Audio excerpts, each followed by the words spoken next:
Okay, so now I come to my conclusion, which is, I think, the most relevant section of this entire lecture. And that is power. I'm not talking here about political power, I'm talking about electricity. Now, power is the most fundamental and important aspect of the industrialization and modernization of any country. It is so important, in fact, that Vladimir Lenin, the leader of the Russian Revolution, once stated that socialism is nothing but Soviet power plus electrification. If we have workers' power and we have bijli everywhere, that's socialism. And that's how central he thought power was. And really, it is. Because there's nothing in the country that can run without power.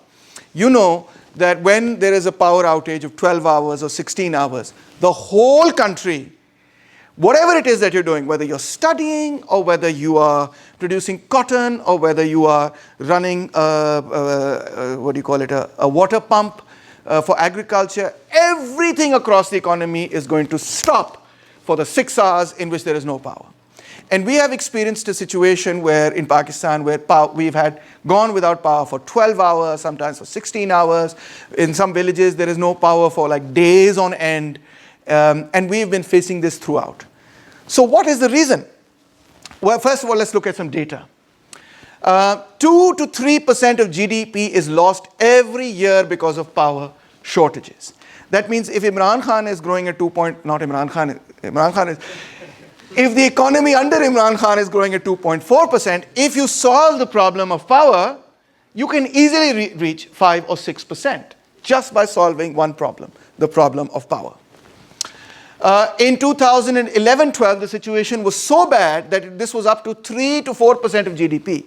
That means if the economy is growing at 4% and power is solved, then you end up growing at 8%. That's like a Chinese rate of growth. That's really, really high. That's how central power really is.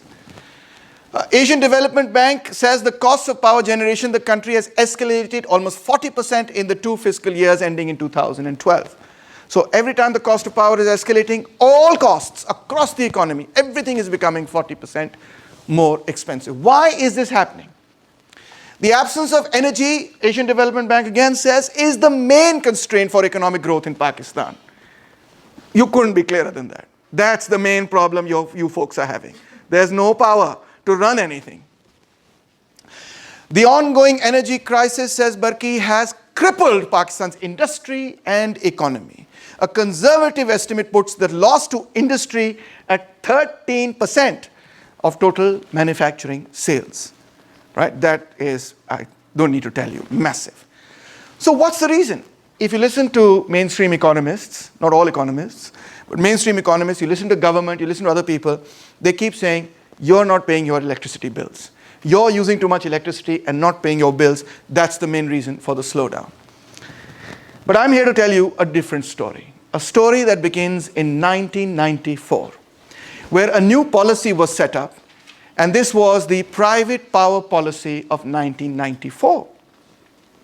This was a time period in Pakistan as well as in the world where, because the Soviet Union had collapsed and the Chicago School and neoliberalism and all these folks had come to dominate, the mantra and the panacea for all economic woes and ills was said to be the market.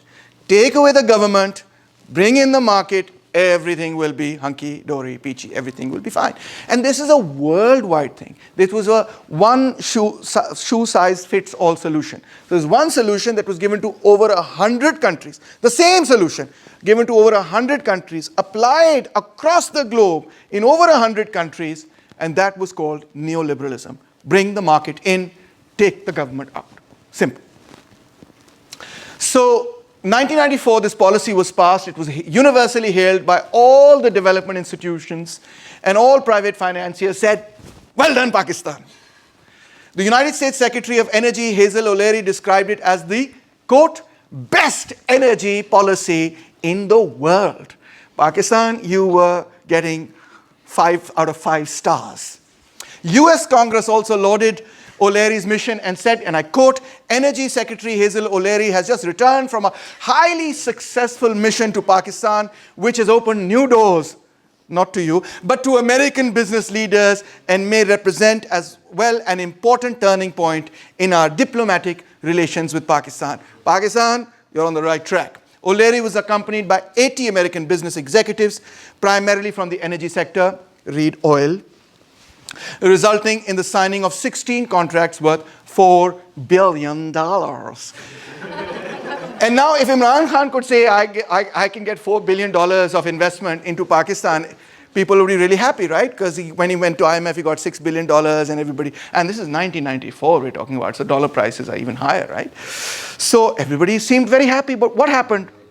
There was a gold rush for energy in Pakistan. Everybody, yes, Ayad, everybody wanted to come to Pakistan and invest in, guess what? Energy production. Not gold. Energy was the goal, right? And you got what we call independent power producers. So before this 1994 policy, where did you get power? You got it from WAPDA. And of course, we were running down WAPDA, inefficient, corrupt, horrible people, political, overstaffed, ye wo, flana, flana. We're totally running it down all the time, etc. And now we were going to do privatization. We're going to have an independent power producers, and everything was going to be back on track.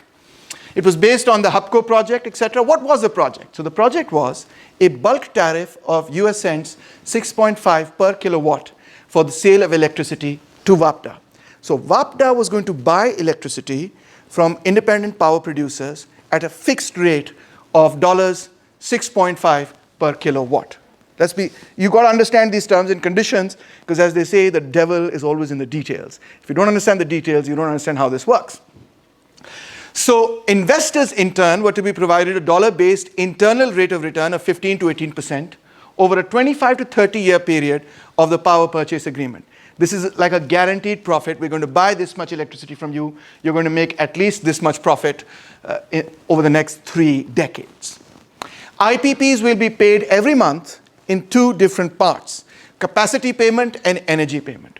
What is capacity payment? Capacity is the payment we give them for creating that capacity, which means reimbursing IPPs for all fixed costs of power plant, including debt servicing. This was on an 80 to 20% ratio, and provided investors with equity returns on top of that. This means that WAPDA, PEPCO, KESC, Karachi Electric Supply Corporation, became contractually liable for repaying the debt and its interest payments taken, which was financing 80%, and hence they were financing 80% of the project costs anyway. WAPDA, PEPCO, etc. are paying 80% of the project costs of the IPPs, and they are contractually obliged to pay this money. Yes, Hamza. But they have gotten this. They have gotten the IPPs to come and build a plant, right? The WAPDA has to pay 80% of the money for that plant. Not hard to understand. If they've taken however they financed it, they have to pay for that plant over this entire 25, 30-year period. So not to say, no, don't run ahead. Listen. So energy payment. So the second section was energy repayment. This is, of course, all variable costs, which means fuel costs, oil costs. Whatever IPPs import in terms of fuel, etc., WAPDA has to pay for their supplies. Let me finish, then ask the questions. So it was regardless of the type of fuel employed, where it was bought from, what the market price was at which it was bought. Wherever the oil price goes, WAPDA has to pay. All payments were indexed with the US to Pakistan rupees exchange rate, and inflation, whether local or foreign changes, was to be accounted for, was to be fixed. Hence, if the Pakistani rupee devalued, you still had to pay you had to pay in dollar prices still, and at the fixed prices at 1994 rates. So if the dollar also its value went down, you still had to pay the dollar price of the value of 1994 dollar price. And if the rupee sadly devalued and went down, you had to pay more and more money. So as the rupee lost relative to the dollar, the oil bill escalated in the same proportion. If the rupee lost by 10%, your oil prices your oil bill went up by the same amount. That could not be changed. So, and finally, if this wasn't bad enough, there was complete exemption of all IPPs from all corporate income taxes, from all custom duties, from all sales tax, and from all surcharges of any kind of imported equipment. Naturally then, the people who wanted to invest were going to say things like you read here, that this is the best energy policy in the world. Because this, you're basically guaranteeing them, for 3 decades, you're guaranteeing them, yes, as much money as anybody can possibly make. There's no way an investor can go wrong here. But what was the result of this? WAPDA got stuck with massive overcapacity as well as debt. So they built the IPPs, and surprisingly, you had more power than you required. You required about 5,000 megawatts to 8,000 megawatts of power. The installed capacity actually exceeded that. So very soon into the 1990s, you had, believe it or not, Saad, you had excess production of electricity and no need to utilize it. But you still had to pay the money for the installation of that capacity. World Bank was, let me finish. World Bank was instrumental in promoting this policy.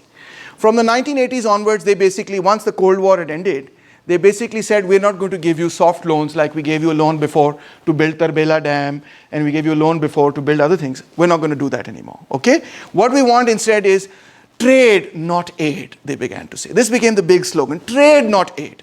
Investment, not aid. You're also saying aid is so bad, etc., but aid wasn't half as bad as what was substituted in its place. So World Bank was involved with 88% of the total IPP capacity contracted, etc., which is 3,400 megawatts through equity loans and other guarantees. They facilitated ideologically as well as financially this entire deal. Now, since 1990, as a result of this policy, the cost of electricity has climbed by 530%. Well done, folks. The energy mix has shifted from producing electricity with water to producing electricity with oil and gas. I'll finish and then I'll take questions. So hydropower is over, oil power is in. And this has, of course, exposed Pakistan to fluctuations in the prices of international prices of oil. 70% of now Pakistan's power generation is occurring on the basis of oil-fueled thermal units and so on, which are of lower efficiency and more costly to produce electricity through oil than it is to produce electricity through water. Of course, then this was accompanied by a huge campaign about how dams were environmentally horrible, forgetting about how oil utilization was even worse. Akmal Hussain writes, the core of the power crisis lies in 3 facts. Number 1, as much as 82% of total electricity production is now oil-based when oil prices are astronomically rising. By contrast, a decade ago, only 50% of electricity output was fuel-based, with the remaining 50% coming from cheaper hydroelectric power. Huge change in the structure and the way in which you produce electricity. Consequently, the average cost of electricity has become so high that the government simply does not have the fiscal capacity to provide the subsidy necessary to supply electricity at a price which most consumers can afford. Indeed, increasing oil-based electricity would involve doubling the price of the additional supply. So you switched from water to oil, prices have gone up, to put it simply. Number 2, a related problem is billions of rupees of unpaid electricity bills by provincial governments, semi-autonomous corporations and federal government departments. The recovery of the shortfall prevents the government from paying its dues to the IPPs, who are then forced to cut back production. So government is unable to pay the bills are going high, they're not able to pay the bills. If they're not able to pay the bills, then when the bills are not paid, they say, okay, fine, we're not supplying the electricity, shut it down.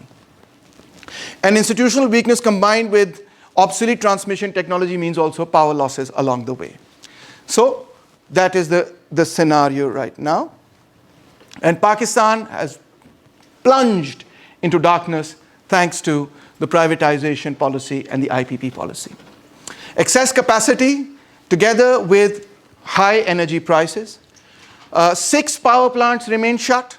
HUBCO, CAPCO are producing at half their capacity. We have capacity. We're not producing because we can't afford to pay for it. 15 grid stations are not working. At the same time, you have load shedding because of circular debt. What is that? You're not being able to pay the bills. Because the way you set up the bill structure, how could you pay that? You know, when you said, wo jo $94 dollar prices hain, we're going to fix it or peg it to that. and pay according to that, and that's never going to change no matter what oil prices do, no matter what happens to the rupee. If the rupee devalues from 128 to 160 rupees per dollar, what happens to power production? We can't pay for it. And if we can't pay for it, we have to go begging to the IMF for money to pay for the IPPs. Otherwise, there's going to be load shedding. If there's load shedding, what happens? The economy shuts down. So destruction of foreign exchange. Why don't we have foreign exchange? Because we're using all that money to buy oil. Why are we buying so much oil? Because we're using that money to pay for electricity production, to run the economy.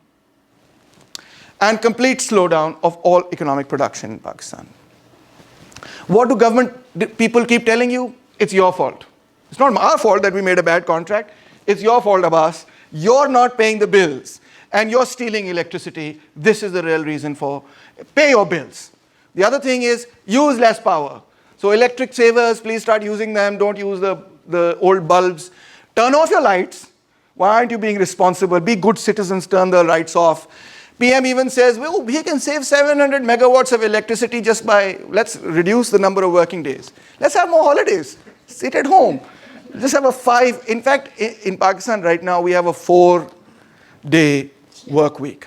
We don't even have a 5-day work week. Nobody works on a Jummah, right? They knock off after 12 o'clock. They come to their offices in the morning at 9 o'clock or 10 o'clock. They knock off at 12 o'clock, if they come at all. You know this is the truth. And if anybody objects and says, get back to work, they'll say, sir, Jummatul Mubarak hai. How can you say such a thing, right? And then Sunday is off, Saturday becomes off, the whole Friday, Saturday, Sunday. We are outdoing New Zealand in terms of our work week. But the reason isn't that we want you to have greater holidays. The reason is we can't run the plants because there's no electricity. Then they're saying, oh, we're going to use the Thar coal. Have you heard of that? Thar, where there's no water. People are, they don't have enough drinking water. We're going to have the coal from there. There's 175 billion tons of coal there. We're going to use the coal to run Pakistan's economy now. Remember those old steam engines where you throw the coal in? And that's what we're going to do to make electricity now. We're going to burn coal. The problem is, the Pakistani coal has a very high water content and low energy output ratio. So you can burn all the coal, pollute the environment, and yet you won't get the output that you need, energy output that you need. We're going to go for solar and wind, and everybody's, we become so environmentalist and so on. The reason isn't that you become environmentalist, the reason is you made a bad deal. Now you're just trying to cover it up with all this other nonsense talk about how I care about the environment. It's expensive. Per unit of electricity produced, solar power does not compare with water power. That is the fact of the case. Now, I'm not here arguing the case for Bhasha Dam, but water power, generally speaking, is way cheaper than other forms of energy. This is well known. So government is saying we're going to create new dams, we're going to create new IPPs, please, thank you. We're going to create a nuclear power plants, we're going to get CPEC to come and solve it for us, we're going to get the Chinese, etc., etc. But every single time the problem is the same, government doesn't have financing, right? Why doesn't it have financing? Because it's paying the bills for oil. Why is it paying the bill for oil? Never mind, you know the story already. So privatization of power is the main reason for Pakistan's economic slowdown after the 1990s. This is the heart of the problem, not the trade unions, which are non-existent in Pakistan, not the fact that capital is afraid of investing in Pakistan, which is also not really true anymore because, in the 1980s, capital was investing in Pakistan throughout the Zia period, right? So what's the real reason? This is the real reason. And it's right there in front of you. Every day you lose power and you know it, right? And the reason, the failure is not it's a failure of policy. It's the result of privatization and of neoliberalism, of inviting the market in at rates which are unsustainable. It's an unsustainable policy and an unsustainable contract. But you're still going on blaming the 1970s and blaming workers and so on and so forth, etc., etc. You're not ready yet to criticize and look at the real facts, which is neoliberalism, privatization, and you can't fix Pakistan's economy, my friends, till you fix the problem of power and till you scrap the 1994 power policy and create a new and better power policy.